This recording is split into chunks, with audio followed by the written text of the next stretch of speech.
Olá, boa noite. O Linha de Fogo está no ar pela nossa UniTV. Muito obrigado pelo carinho, muito obrigado pela audiência. O Linha de Fogo tem a apresentação desse seu amigo Haroldo Silva, o Dura. A direção técnica hoje de Lucas Felipe. A direção geral do programa do jornalista professor Hildo Silva. O Linha de Fogo hoje vai fazer um programa informativo, vai orientar, porque o momento, o tempo é sobre imposto de renda. E nós vamos conversar com Marco Antônio Santos, da Adfaveri Contadores Associados. Marco Antônio, o contador. Boa noite, seja bem-vindo, Marco, seja bem-vindo, um prazer tê-lo aqui. Boa noite, Dura. Boa noite aos teus telespectadores, agradeço já desde de antemão ao convite. Que bom estar aqui para falar sobre um tema tão complexo. É super complexo, né? Porque chega nessa época um desespero. O desespero que eu digo é o imposto de renda. Depois nós vamos saber por que eu tenho que fazer imposto de renda. Mas eu gostaria de saber um pouco da empresa Adfaveri Contadores Associados. Né? Onde é que fica? E como pretende expandir mais essa empresa? Afinal de contas, o contador passou a ter um papel muito importante de um tempo para cá. Né? E vocês pretendem ampliar cada vez mais? Na verdade, o contador, para além de um papel estratégico, ele tem um papel cívico e social, né? Ele é uma carreira necessária, indispensável para o Estado, né? E para desenvolvimento, para geração de riqueza, para geração de renda, para o combate à melhoria dos níveis de tudo que a gente busca na sociedade, né? A Adfaveri nasceu de uma empresa familiar, ela é uma empresa familiar antes de tudo, né? Ela é uma empresa que está fazendo 25 anos, são todos parentes dos seus fundadores, são todos da mesma família, todos contadores, que notaram essa necessidade, essa demanda, se colocaram no mercado como uma opção. Nós estamos há 25 anos no mercado, no centro de Tubarão, bem próximo à Catedral, na Rua São Manuel, há bastante tempo estamos ali. E nosso intuito sempre foi prestar um serviço para além de o mais eficiente que a empresa busca, com uma qualidade, uma simplicidade que muitos empresários precisam. O empresário no dia a dia ele precisa de uma simplicidade, ele precisa de uma resposta efetiva, ele não pode perder o tempo, muitas vezes o pequeno empresário, na nossa região tem pequenos e médios empresários, ele não tem tempo a perder analisando a legislação.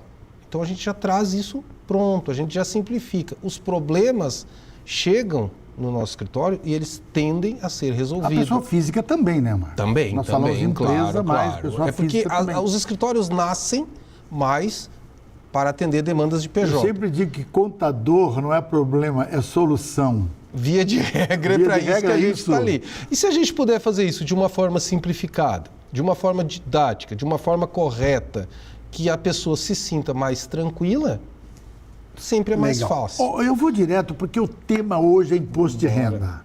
Nós vamos entrar direto no tema, nós temos um vasto trabalho, muitos questionamentos. Né? Não é possível você interagir conosco, nem tente, porque é muito complicado a gente trabalhar com interação, e aqui praticamente todos os questionamentos a nossa produção assim elaborou. É um questionamento que quero fazer de cara primeiro. Afinal, o que é declaração de imposto de renda? E por que, né, se faz o imposto de renda? O imposto de renda é um dos tributos mais antigos do Brasil. Ele é um tributo centenário. É um entendimento de que aquele cidadão que ele ganha um X, um tanto, ele tem que contribuir para o Estado. Nesse sentido foi criado o imposto de renda. Todo mês, muitas pessoas até não sabem, elas já pagam. Se você é registrado, você é empregado de uma empresa, você é aposentado, você já paga imposto de renda todo mês. Acontece que ao final do ano, ou na virada do ano, nessa época, a gente faz o que se chama de ajuste do imposto de renda. que é saber se você não pagou de mais, se não pagou de menos. Existem pessoas que pagam a mais ao longo do ano, que têm direito a restituir, a recuperar valor pago a mais. Tem pessoas o contrário, que pagaram menos do que deveriam por uma série de N situações e agora tem que fazer o seu acerto de contas com o fisco. Então, a declaração nada mais é do que passar a limpo os rendimentos que a pessoa teve no ano anterior para saber se ela pagou correto, pagou a menos, pagou... E quando se fala em não pagou correto, não significa que aquela pessoa infringiu alguma norma legal. A própria estrutura, a própria dinâmica da cobrança do imposto permite isso. Legal. Agora, em cima disso aí, quem é obrigado a declarar imposto de renda? Perfeito. Vamos lá. A lei cria, a legislação do imposto de renda, ela cria algumas situações de obrigatoriedade. Hoje, quem recebeu ao longo do ano de 2024 rendimentos tributáveis acima de R$ 33.800, na casa aí dos R$ 2.800 por mês, antes era um pouco menos, era R$ 2.300, o ano passado subiu para R$ 2.800. Essa pessoa que tem um rendimento, um trabalho assalariado, um aluguel, uma aposentadoria, ela deve declarar acima de R$ 33.888. A pessoa que tem algum rendimento de natureza isenta, um benefício do tipo auxílio-doença, um recebimento de uma herança, um rendimento de caderneta de poupança acima de R$200 mil. Até o ano passado era 40, essa parte que é interessante, houve uma correção bem significativa. O governo já não quer saber os pequenos rendimentos isentos, ele quer os grandes rendimentos para ver se de fato a natureza daquele rendimento é isento. Quem vendeu bens, quem teve ganho com venda de bens, quem trabalhou com a bolsa acima de R$40 mil, né? Quem trabalha com a produção rural acima de 169 mil reais por ano, também teve uma correção na tabela esse ano. E aqui tem um dado bem interessante. Quem tem bens também precisa declarar imposto de renda. Ah, mas eu tenho só uma casa, eu sou obrigado? Depende. Até o ano passado, se os teus bens somassem R$300 mil, tu era obrigado a declarar. Olha. Houve uma correção na tabela, houve um entendimento que esses dados já estão no sistema que não há necessidade. Então, esse valor subiu para R$800 mil. Então, quem tem uma casa aí de 400, 450 mil ou 300 mil, seja pela forma que tiver, mas só tem aquela casa e não precisa declarar imposto de renda. Agora, Marcos, nós vamos falar sobre isso no decorrer do programa bastante, mas surgiu uma novidade, duas novidades, não para esse ano uma. O governo aumentou a famosa tabela do imposto de renda. Você falou em 2.300, 2.800 aí. Ele aumentou para R$5 mil. Isso é para o próximo ano. Para 2026, para 2026. As declarações que serão elaboradas. Certo, mas também para frente. Tem um questionamento que muita gente faz, que é o seguinte: qual é a diferença, Marco, entre declaração simplificada e completa? Qual é a mais vantajosa para mim, no caso? O meu professor de imposto de renda me dizia que a melhor resposta sempre é o depende. E no caso do imposto de renda, são muitas variáveis e é um pouco sui generis, mas vamos lá. A declaração pega todos os teus rendimentos anuais, que a gente já falou sobre isso, né, e vai descontando algumas deduções legais. Que são essas deduções legais? Despesas com educação, despesas com saúde, pagamento de pensão alimentícia, previdência privada, uma série de situações que a lei elenca. Do que sobra, você calcula o seu imposto de renda. Só que existem pessoas que não têm dependente, não tiveram despesas médicas, não pagam mais educação e não tem nenhum comprovante. Então elas vão ter que pagar cheio. Não. Para essas pessoas, o governo criou a hipótese de você ter um desconto padrão simplificado de 20%. Então, nesse caso, se aplica sobre a sua renda um padrão de 20%. Lembrando que esse padrão tem um limite, é 16 mil. Então, independente de quanto tu ganha, só vai até 16. Então, variando de caso para caso, a gente vai ter que analisar, não tem como. Se a pessoa tem os documentos que comprovem despesas de valor elevado, ela vai para completa. Se ela não tem nada, olha, não tive nada. Essa é a palavra do diagnóstico do contador? Ele que dá isso, ele que dá essa informação? A gente se qualifica, a gente trabalha, a gente tem equipamento, o próprio programa já nos traz essa informação. O programa da Receita vai nos trazer essa informação, o aplicativo, mas tu precisas analisar de forma correta. Tu não pode simplesmente sair digitando números de forma aleatória. Né? Então, sim. Porque aí pode cair na famosa malha fina, é isso? Exatamente. Aí é complicado. Aí complica mesmo. Complica e complica bastante. Dá para se defender numa malha fina, Marco? O contador consegue me defender? Se eu achar que foi um erro não proposital? Existe uma situação muito clara dentro da legislação do imposto de renda e das legislações do fisco em geral, que é o tratamento diferenciado entre o inadimplente e o sonegador. A Receita Federal entende, tanto que ela te chama e te pergunta, olha, não está certo isso aqui, tu sabe me dizer por que isso aqui não está certo? E às vezes a pessoa sim se defende, elabora uma defesa, demonstra documentalmente por que ela está nessa situação, apresenta e o lançamento, a notificação é corrigido. Existe um prazo para isso. E se tu fizer isso num prazo, há uma chance muito grande de tu teres... No próximo bloco, nós vamos falar sobre você que tem MEI, né? Se você realmente vai declarar imposto, né? Você que tem uma MEI, né? Enfim, nós vamos saber também as documentações, as despesas que devem ser declaradas, remédios, tal, posso declarar, tudo isso nós vamos perguntar no segundo bloco hoje, conversando aqui com o Defaveri Contadores Associado, do meu querido amigo contador Marco Antônio Santos. Voltamos em seguidinha com Linha de Fogo, que é muito interessante hoje. Fique aí.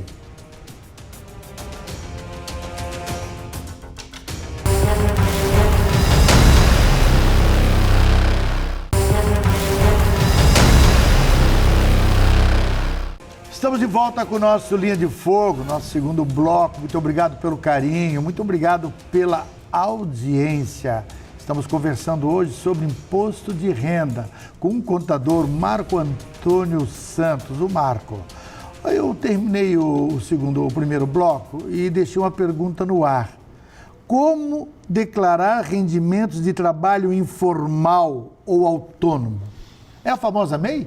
Não necessariamente. Nós temos 3 situações, no mínimo, envolvendo essa questão do autônomo. Nós temos o autônomo propriamente dito, que é aquele cara que trabalha por conta, por exemplo, o profissional liberal, o jornalista, o contador, o médico, o advogado, o arquiteto, que ele pode, sim, fazer sua tributação pelo seu CPF, declarando mensalmente o antigo e muito conhecido Carnê-Leão.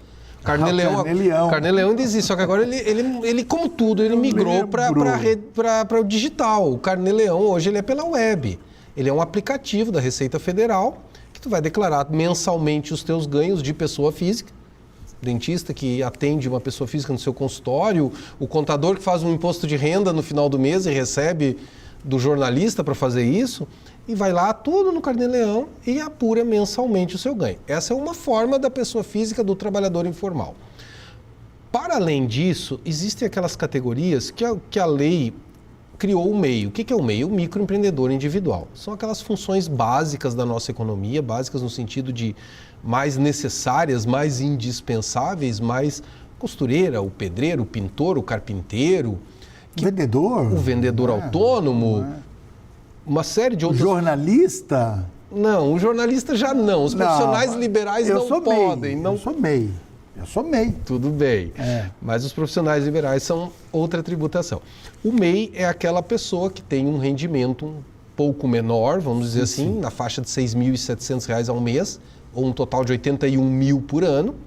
Ele tem uma peculiaridade, ele fica dispensado de pagar imposto, ou melhor, de pagar nota a nota, ele paga um valor fixo mensal de entre 70 e 76 reais, e ele pode, dentro dessa margem de faturamento, vender para pessoa física, para pessoa jurídica, pode fazer quase tudo que uma empresa faz.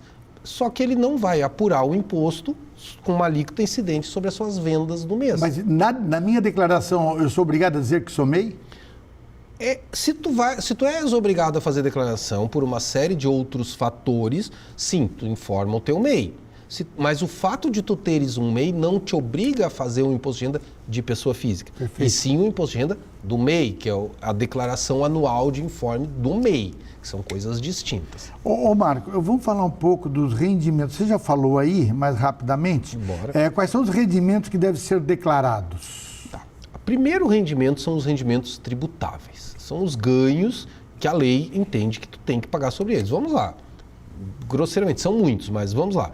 Salário de quem é empregado, aposentadoria, desde que não seja por invalidez, obviamente, aluguéis, rendimentos de aplicações, são um exemplo. Rendimentos que os bancos distribuem, né, são rendimentos tributáveis, que são declaráveis. Mas nós também temos rendimentos isentos que são obrigatórios de serem declarados. Por exemplo, a pessoa que é aposentada por invalidez. O fato dela ser aposentada por invalidez isenta ela do pagamento do imposto e não da declaração. E muitas pessoas... existe uma confusão nesse negócio agora. Muitas pessoas deixam de declarar porque entendem que são isentas, mas elas são isentas de pagar. Elas não estão isentas da informação ao fisco.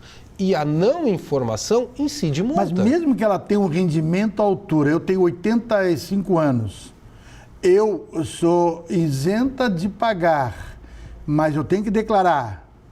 Ou eu tenho que pagar, mesmo tendo toda uma série de... A idade não isenta ninguém de pagar nem de declarar. O que a idade faz? As pessoas, todos os cidadãos do Brasil têm uma faixa de desconto. Quem ganha hoje até 2.800, a partir do ano que vem 5.000, anteriormente 1.900, não paga imposto de renda. Mas o idoso não tem uma porcentagem? Aquele que passou dos 65 anos, como não é teu caso ainda, tu não sabe. Muito obrigado pela bondade. Tem uma faixa adicional. Então, para além do 2.800, o idoso que receber até mais 1.900, ele também continua dispensado de pagar imposto de renda. Mas não está dispensado de declarar imposto de renda. Correto. Ô, Marcos, as despesas, a gente fala muito, quais são as despesas que devem ser declaradas? Você está falando aí e nas suas respostas você já está dando algumas dicas. Como assim, despesas devem ser declaradas? Quais são as despesas que devem ser declaradas? As mais comuns? As mais comuns. Você vai ter sempre uma situação ou outra mais pontual, mas grosso modo, são as despesas médicas. Despesas com médico, com laboratório, com internação, com exames, com nutricionistas, com fisioterapia, aquelas despesas relacionadas à saúde, tanto do declarante quanto dos seus dependentes, que nós vamos falar daqui a pouco sobre dependentes. Essa é a principal declaração. Mas eu não peguei nota fiscal, recibo do médico, do laboratório, do fisioterapeuta. Como é que eu faço? Vou declarar como? Teoricamente... Ele é obrigado a declarar? Ele é obrigado a declarar. Todos nós somos obrigados a declarar. A lei entende que numa situação pontual, tu pode comprovar com extrato bancário, perfeito, com cartão de crédito, mas o correto, lembrando sempre que quem paga certo pega o documento fiscal, para não ter problema. Nota fiscal em caso de CNPJ, prestador, recibo no caso de CPF. Inclusive o recibo vai se tornar digital esse ano, né? O recibo do profissional é digital. Olha, interessante isso, porque às vezes você que está nos vendo aqui no nosso Linha de Fogo, muitas vezes, esqueci de pegar o recibo. Não é maldade muitas vezes do profissional. Claro que não. De maneira alguma, certo? Mas você esqueceu mesmo e você não pede, né? E é interessante essa conversa aqui, esse bate-papo. Por exemplo, eu gasto muito com remédios. Eu posso declarar os remédios que eu gasto? Infelizmente, os remédios... não vai dizer que não pode. Não pode. Não. Infelizmente, eu já não tenho pode. remédios continuados? Não. O remédio só é dedutível, só pode ser utilizado na declaração quando tu está dentro do hospital internado e tu tomou uma série de remédios e na nota fiscal final o hospital colocar isso na tua despesa. Aí se torna uma despesa dedutível. Do contrário, infelizmente, remédios não são dedutíveis. O pessoal usa muito isso, vacina. Agora está na moda vacina particular, né? Vacina, infelizmente, não é. Não entra vacina, não entra. Curativo, home care, a menos que seja nota de atendimento, de procedimento. Bens e dívidas devem ser declarados? Essa dívida se refere a bancos, é isso? Dívidas bancárias, financiamentos de carro, financiamento habitacional, muito importante, porque... você precisa declarar todo o seu patrimônio. Não que você vai pagar em cima dessa dívida, não é isso? Somente declarar. É a informação. A informação. Existe um cuidado do fisco com a questão da evolução patrimonial. Aí digamos que você declarou o seu patrimônio bem certinho, sua casa, seu carro, sua conta bancária, seu investimento, e de um ano para o outro você trocou de carro. Você comprou um carro muito mais caro, muito maior, e aparentemente você passou de um patrimônio X para um patrimônio de 2X que você não tem como justificar de onde veio, mas aquilo foi financiado. Então você poupa tempo de cair numa malha explicando, olha, aqui aumentou, mas eu estou devendo isso aqui. Então, a balança continua na mesma equilibrada. Mais uma vez entra o São Contador, não é verdade? Porque a defesa, ele que vai fazer esse comparativo muitas vezes. Né? A gente é insistente na documentação, na análise, no pedir documentos, justamente para tentar evitar essas situações que acontecem. No dia a dia, a pessoa acaba por esquecer. Agora, tem um questionamento que eu faço às vezes. E se acontecer de eu não declarar, né, uma renda ou um bem? Se eu não declarar. Beleza. Aliás, como é que a Receita sabe desses dados? A Receita tem investido pesado, as receitas federais, estaduais, municipais, em tecnologia. Hoje, os informes que a gente faz, como a gente já falou do Carnê-Leão, eles são todos digitais. As imobiliárias, os cartórios, as construtoras, as incorporadoras, elas são obrigadas a fazer um informe anual, chamado de MOB. As operadoras de plano de saúde, os hospitais, as clínicas têm o seu informe ADMED. As empresas que pagam têm o seu informe que antes era anual e agora ele é mensal, dos rendimentos pagos ou creditados. Então, essas informações que são digitais, que são obrigatórias, a Receita está com tudo guardadinho lá. É o famoso cruzamento que se chama? Cruzamento, e o cruzamento está cada dia mais sofisticado. Com a tecnologia. Exatamente. Tanto que quem já foi fazer, ou quem está fazendo, ou quem está juntando documento, está vendo os contadores desesperados pedindo usuário e senha Gov. Justamente, tem esse questionamento aqui, ó. A Receita está pedindo a senha Gov. É para os contadores que ela está pedindo? Na verdade, não é que a Receita está pedindo a senha Gov. Nós temos a opção de, usando o usuário e senha Gov do cidadão, ele vai no escritório, ele mesmo digita no computador, nós importamos a declaração pré-preenchida. Que o que é? A Receita diz, Dura, o que eu tenho de teus rendimentos é isso aqui, confere. Então, nós partimos de uma base da Receita Federal para que essa declaração minimize a possibilidade de erro.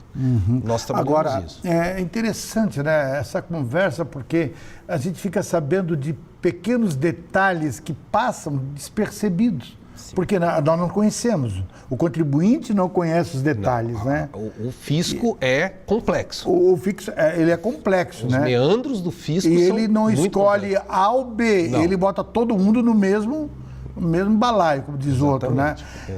Assim a gente termina o nosso segundo bloco, uma conversa muito interessante aqui hoje com o contador Marco Aurélio Santos. Nós vamos falar sobre PIX no terceiro bloco, nós vamos falar sobre imóveis, nós vamos falar sobre doação, como funciona, quanto pode. Seguidinha, a gente já volta com esse bate-papo aqui com o Marco Antônio da Defavre Contadores Associados. Voltamos já, fique aí.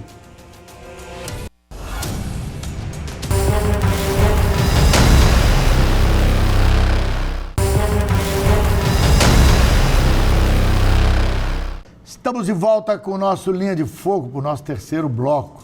Hoje um programa informativo, época de imposto de renda, declaração, dor de cabeça, apavoro geral, mas você procura um contador, você procura um escritório de contabilidade, tem muitos aqui na nossa cidade, muitos colegas do Marcos aqui, você pode procurar que, olha, você não tem dor de cabeça, vai querer fazer o imposto de renda com essa mudança toda de regras, pode se complicar muito, né? Então procure um contador. E não esqueça, nós vamos falar sobre isso. Se você vai pagar imposto de renda, não esqueça de fazer a sua doação para o FIA, tá certo? E tem outros meios também, dá para fazer doações. O FIA vai para a infância e adolescência, né? Nós vamos falar sobre isso um pouquinho também. PIX, vamos falar sobre PIX, Marcos. Como é que está a entrevista, Marcos? Está pesada? Não, está tranquilo. Você já foi professor, você é professor, você sabe que é tranquilo. E aqui é linha de fogo, mas com você não tem linha de fogo, não. Aqui não tem linha de fogo. Linha de fogo tem político, né? E aí eu gosto, eu adoro, né? Nossa. Marcos, o governo, no início do ano, né? Aquele problema de PIX, não PIX, tira, coloca e vira uma ação política de dois partidos e tal. Mas não é isso. O PIX, na minha opinião, ele é uma facilidade muito grande. Facilidade, você pega o seu telefone, o seu smart, você vai lá, faz um Pix na hora, a pessoa já fica contente, até troco o Pix te dá. Muito bem, essa novidade chegou. A pergunta é, quando deve ser declarado o Pix, as transações em Pix? E como funciona essa fiscalização? Vamos lá. Fica à vontade. O assunto requer... Vamos lá. Em primeiro lugar, o Pix é uma ferramenta de pagamento. Ponto, né? Como a gente já falou, é uma ferramenta, é uma segurança, assim como o cartão de crédito e tal. Tanto que o fisco trata isso como pagamentos eletrônicos, é como eles chamam, né? De há muito tempo, a Febraban, os bancos já informam as movimentações de cartão de crédito, de cheque, de TED, de DOC, para o estrangeiro, entrada de numerários. Essas informações já estão na Receita Federal. O Pix também. O Pix também. Inclusive, o Pix já foi criado com a premissa de que as entradas e saídas das transações seriam informadas. O projeto do começo do ano, com tudo que tu comentaste, todo o barulho, etc., ele só tratava de um piso até 5 mil, ou melhor, a partir de 5 mil, só que nós iríamos informar Pix. E parecia que haveria uma devassa. Não é isso, a devassa já está lá. A devassa já existe, a devassa já está lá. O que o projeto previa era que qualquer transferência até 5 mil, para casar com aquele número de 5 mil de isento do ano que vem, não precisaria ser informado. E nasceu essa confusão toda. O fato é que o Pix, só um dado importante, que a inadimplência dos pequenos negócios caiu vertiginosamente no Brasil com a popularização do cartão de crédito e mais agora do Pix. Então, se por um lado há a fiscalização, e sim, o Estado está vendo isso, está vendo o que chega, se o pequeno empresário, se o empresário em geral está fazendo essa declaração, profissional liberal, toda a galera, pessoa física e jurídica. Exatamente. Por outro lado, aquele que vende, aquele que presta um serviço, tem a certeza de que vai receber. Não precisa ficar com aquele monte de chequezinho voador na gavetinha, ligando e... O pagamento eletrônico acabou com isso. Então, o Pix, sim, ele vai ser objeto de fiscalização muito breve. Não, é praticamente inevitável pensar que uma estrutura de pagamento instantâneo não seja objeto de fiscalização, porque cada vez mais as pessoas utilizam disso, as pessoas recebem, alguns pequenos empresários recebem, e há um equívoco muito grande, principalmente na pequena empresa. Não vou receber Pix pelo meu CNPJ, vou receber pelo meu CPF, que o fiscal não vai saber. Não existe. A informação do CNPJ ou do CPF é a mesma.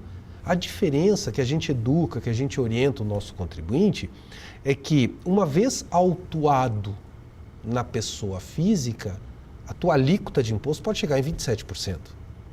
Uma vez autuado na pessoa jurídica, se tu é uma microempresa do Simples Nacional, a tua alíquota pode ficar em 4%. Então, é contraproducente não contar com o contador na hora de fazer esse planejamento e centralizar tudo no CPF. Porque daqui a pouco, é óbvio, que eles já têm as informações todas na pré-preenchida. Agora é interessante que tem empresários, né, pequenos empresários geralmente, que pagavam com Pix, certo? Aí começou a dar esse tumulto todo, esse processo todo, dos prós e dos contras, politicamente falando. Sim. Também. O que acontece? Eles começaram a volta dos cheques. É um retrocesso.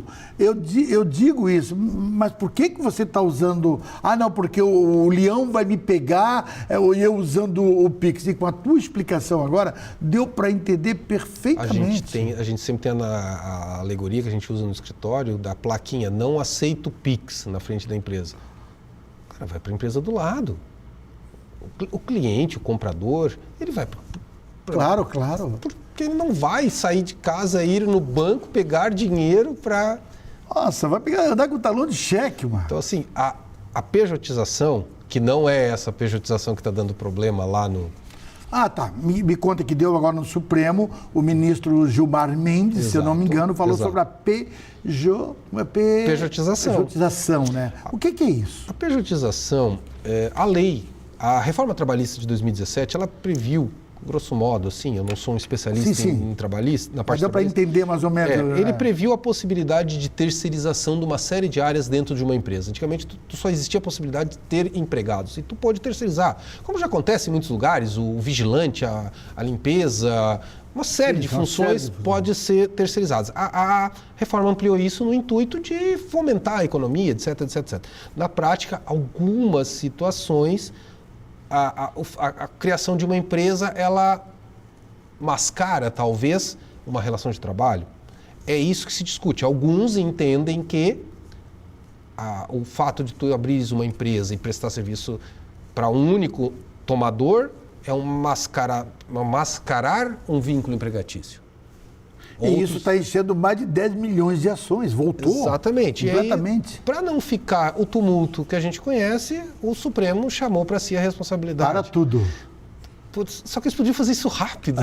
Tem que fazer rápido, mas não. Tá. Isso é monocrático, né? Mas não é disso que nós estamos falando. Nós estamos falando daquele profissional, daquele empresário, daquele profissional liberal, daquele prestador de serviço que pode sim ter uma empresa e prestar serviço para ti, para mim, para todos e centralizar esse imposto na pessoa jurídica. É disso que nós estamos falando. Vamos voltar para o nosso imposto de renda, para a nossa declaração. Já estou terminando aqui a minha declaração. A gente se perde. No final do programa eu vou assinar a minha declaração. Imóveis, vamos falar de imóveis agora. É uma dúvida muito grande. Comprei na planta, estou pagando, devo declarar? Sim. E na construção ali? Também. As pessoas acham que só vão declarar um imóvel quando ele está concluído, quando ele vai a registro de imóveis, que daí ele nasce oficialmente. A gente orienta a declarar a construção, até para te comprovar para o fisco, olha, isso aqui não nasceu do nada. Isso aqui é fruto de anos e anos que eu fui investindo, todo o meu excedente em material de construção, em pedreiro, em pintor. Então, há uma evolução. E neste caso da construção, tu declara essa evolução, tu tem documentação ao longo do processo.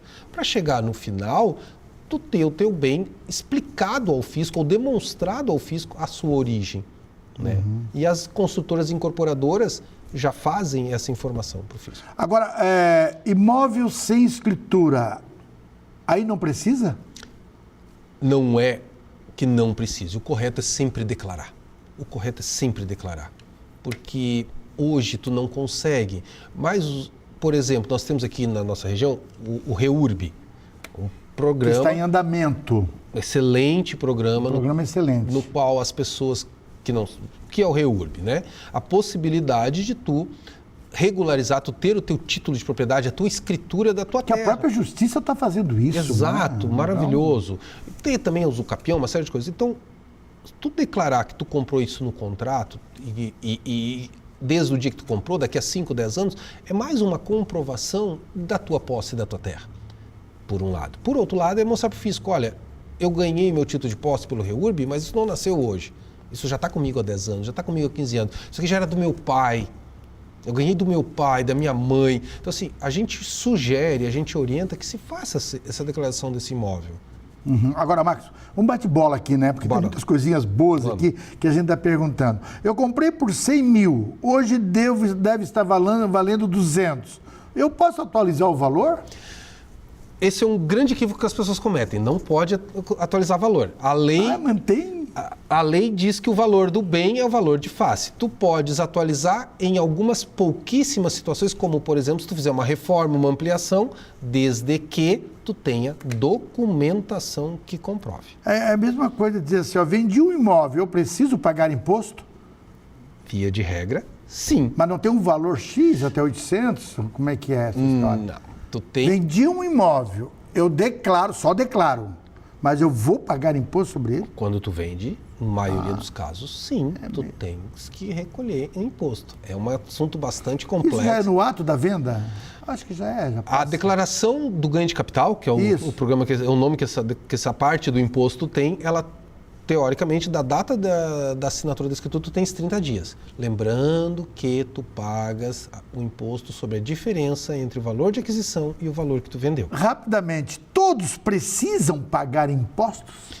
No caso do ganho de capital, se eu só tenho um imóvel... Vai responder no próximo bloco, aqui em seguidinha, para o nosso quarto e último bloco, dando continuidade a muitas dúvidas, muitos questionamentos, aqui hoje sendo esclarecido pelo nosso contador, meu querido amigo Marco Antônio Santos, da Defavere Contabilidade, Contadores Associados.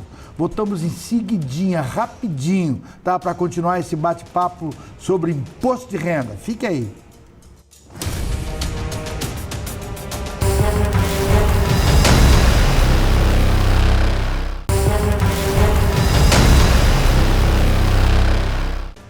Estamos de volta com o nosso Linha de Fogo. Hoje um programa informativo muito interessante com o contador Marco Antônio Santos. Marco Antônio, para os mais chegados ao querido contador. Marcos, nós terminamos aqui o terceiro bloco muito rapidamente. Todos precisam pagar impostos. Foi a pergunta que eu deixei no ar. Todos precisam pagar impostos? Não necessariamente. Nós temos os casos das pessoas que são isentas por um problema de saúde, e aí tem N doenças que isentam o contribuinte do pagamento de imposto, não da informação. E nós temos uma situação muito importante, que é aquela pessoa que vende a casa, que só tem aquela casa, que a casa custou menos de R$440 mil à venda, e ela não vai ter outra casa, ou vai comprar uma outra casa. Essa uma única operação é isenta. Assim como se tu for trocar o teu apartamento por um maior ou um menor, tu venderes, e num prazo de 180 dias, tu aplicar esse valor integralmente na compra de outro imóvel, tu também, são duas situações muito importantes de isenção, principalmente relacionada a ganho de capital. Vamos entrar por um item que tem muita divulgação por parte dos contadores, que é importante na questão de doações, que é um bem. Eu entrevistei uma pessoa, uma profissional que faz captação, não é contadora, mas faz captação, e nós deixamos em Brasília o equivalente de pequenas situações de 17 milhões, retornou para nós apenas a R$800 mil. E nós tínhamos o direito de restituir esses 17 milhões aqui para o FIA, né, para o Fundo da Infância, e outros também órgãos, outras situações. A pergunta é, como é que funciona? Quanto pode? Pode parcelar débito em conta? Como é que é isso? Do teu imposto de renda devido no ano, e o devido é aquele primeiro lá, total dos meus rendimentos, quanto que eu estou devendo de imposto de renda. Eu posso destinar 3% para o Fundo da Infância e Adolescência. O contador pergunta para o declarante isso? Sim. Olha, você vai pagar 6 mil, 5 mil.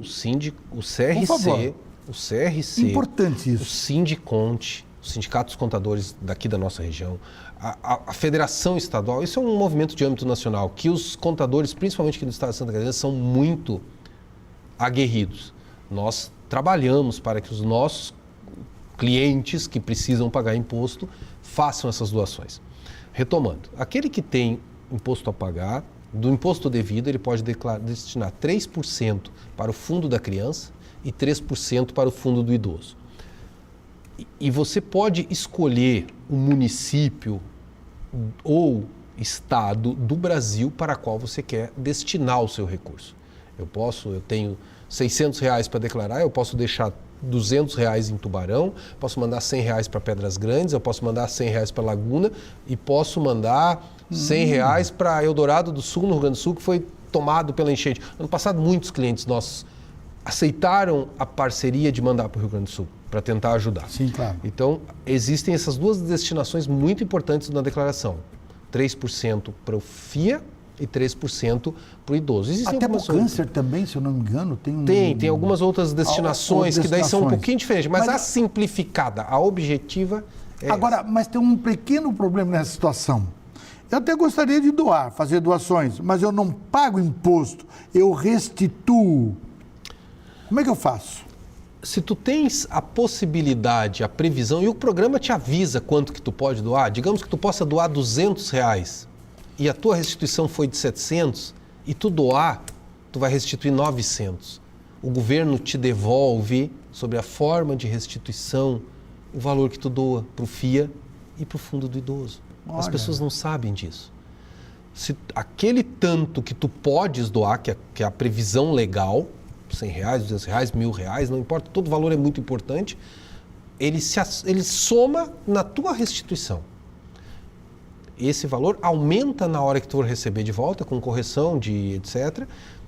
Lembrando que as doações têm que ser feitas e pagas até 30 de maio, o limite da declaração. Infelizmente não pode ser débito em conta, porque é feito justamente direto no CNPJ do fundo de cada localidade, de cada município, de cada estado. Então, cada fundo desse teria que fazer um convênio com o banco para poder fazer o débito em conta. Certo. Então, infelizmente, não pode se parcelar nem fazer débito em conta. Agora, é importante que façam essa doação. É muito importante, insisto, para que você que vai fazer a sua declaração e vai ter imposto a pagar, destina. Faça uma destinação, fala com o seu contador, que é muito importante isso. Esse dinheiro retorna aqui para causas sociais, de saúde, enfim. Fala em saúde, por favor. Só finalizando o FIA, pela importância que tem, lembrar que uma série de organizações civis e do Estado estão participando disso.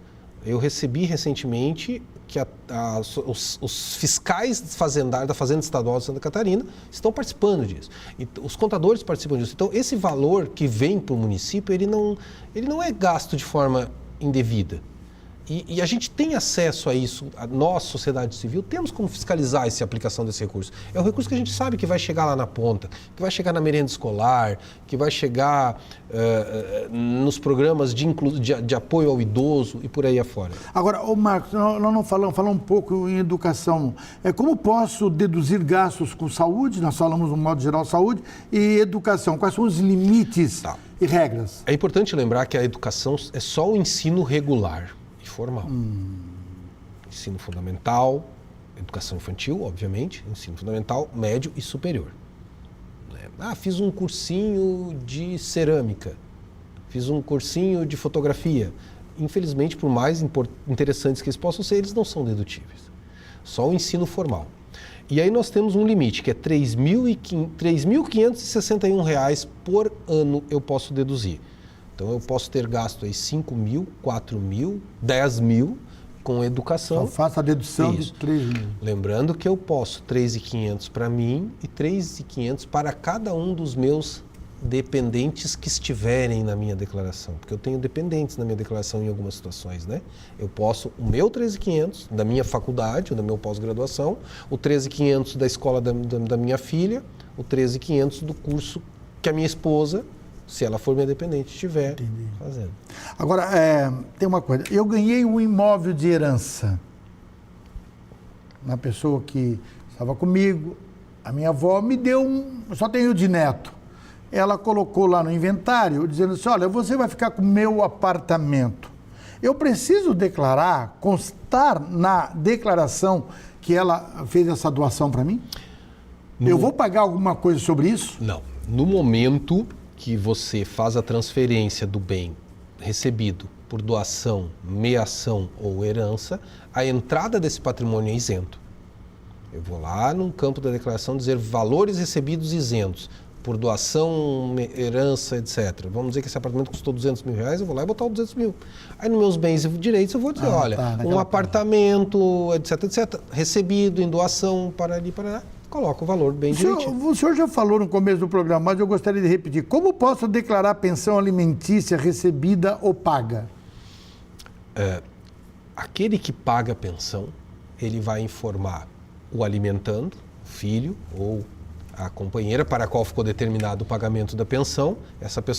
Esse o alimentando vai figurar na declaração dele e ele vai informar. Para este alimentando eu paguei 20% do meu rendimento ao longo do ano.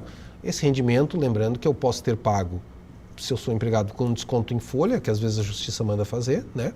Ou eu posso depositar na conta da pessoa e eu guardo os comprovantes. É muito importante que se guarde esses comprovantes. Posso fazer um PIX mensal, uma TED, um recibo em última análise, e eu declaro. A pessoa, se estiver sujeita, vai declarar também. Lembrando que quem recebe pensão alimentícia a pensão é um rendimento isento.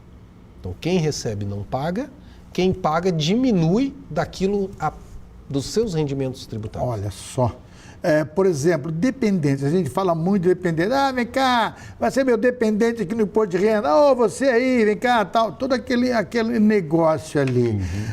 Quem posso incluir e como isso impacta no valor do imposto? Os dependentes de primeira linha são companheiros, filhos e os enteados.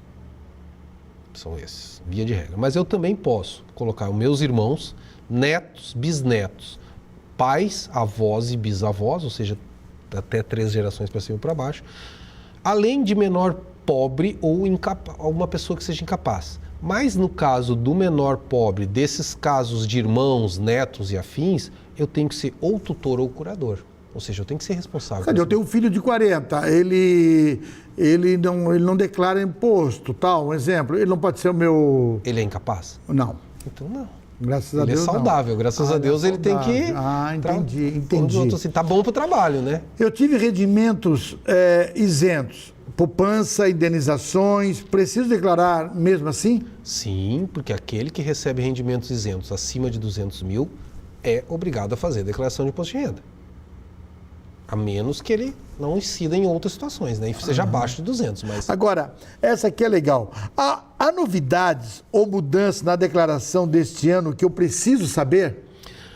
O que é importante foi essa correção da tabela, que finalmente começou a corrigir anualmente, o que ajuda bastante o cidadão. Quem tinha bens com valor muito baixos teve a opção até 16 de dezembro do ano passado de corrigir o bem, pagando um pequeno imposto de 4% sobre essa diferença, mas tinha que ter exercido o direito. O que mais? As informações solicitadas cada vez se tornam maiores. Tá certo. Marco Antônio Santos, da Defavre Contadores Associados, muito obrigado pela tua disponibilidade, pelas belíssimas declarações que você deu aos meus amigos telespectadores. Eu que agradeço o convite, a gente está à disposição quando puder ajudar sempre, é sempre um prazer. Espero que vocês tenham gostado desse programa hoje, Linha de Fogo. Nós falaremos mais lá no mês de maio, nós vamos voltar o assunto com outro profissional também, né? Enfim, muito obrigado pelo carinho, muito obrigado pela atenção. Até a próxima quarta-feira, se Deus assim permitir. Fui!